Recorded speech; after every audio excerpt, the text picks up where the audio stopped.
Hi, my name is Meredith, and I'm a student studying psychology from Canada. My question is very simple.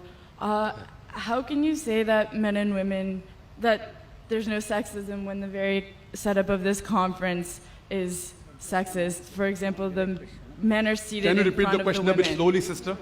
Yes. Why is it that the men are seated in front of the women? The very structure of this conference is sexist. Why is that? MashaAllah, sister asked a very good question. That why aren't the women seated in front? No, why are we not, if you're going to separate us, how come we're not left to the right? Correct. Why is one in front Sister of the asked a very other? good question. That why are the women, if you believe in equal, why not left and right? Why not? It's a very good question, sister. Because the Quran says in Surah Nur, chapter number 24, verse number 30, say to the believing man that he should lower his gaze and guard his modesty. Whenever a man looks at a woman, any brazen thought comes in his mind, he should lower his gaze. Now, if the women are sitting on my right, I will only have to speak looking on the left. Because I cannot look at them. Yeah, I can look at everyone. Sister, I cannot see your face also from here. You may look at my direction. If you want to see me close, you can see on the screen there, no problem. But for me, the Quran says, the moment I look at a woman, I should lower my gaze. Unless she's my wife, or she's my mother, she's my daughter. And if someone says that someone looks at a woman and nothing happens to him, then it requires a psychiatrist.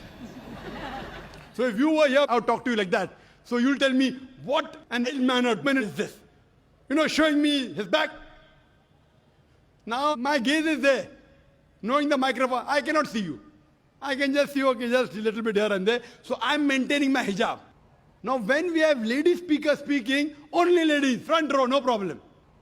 So what happens? Because it's a gent speaking, there are occasions, some occasions, then we have to keep a partition, and we can do that. And we have done that. But there's such a vast gathering, so many cameras, it will obstruct. So that's the reason, but in no way are we trying to say that the women are inferior. That's the reason we have got a screen close to you, mashallah, especially for sisters who are sitting a bit more behind, so you can get the view. But in front, it will be difficult for me to speak, for me to maintain my hijab, for me to look, because in public speaking, we are taught we have to look at the audience. If the audience is a woman in front of me, I remember once I'd gone to the Gulf country, and I was called for a talk, and a ladies' organization. I always say that at least the front row should be gent, But they didn't do it. So half the talk I gave looking at the ground, and balance half looking at the ceiling. Down, ceiling, up. Believe me, I was in hell.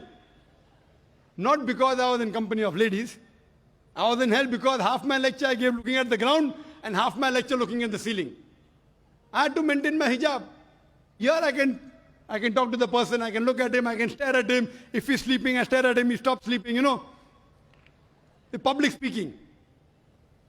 But with the ladies, therefore, it is for maintaining the hijab. So that's the reason, sister, it is not at all in any way trying to belittle them. And the reason we have given you one microphone instead of two, because we feel that the proportion is approximately 1/3, 2/3. That's the reason. But the moment last time when there were more ladies, we gave equal proportion. Hope that answers the question, sister. Thank you.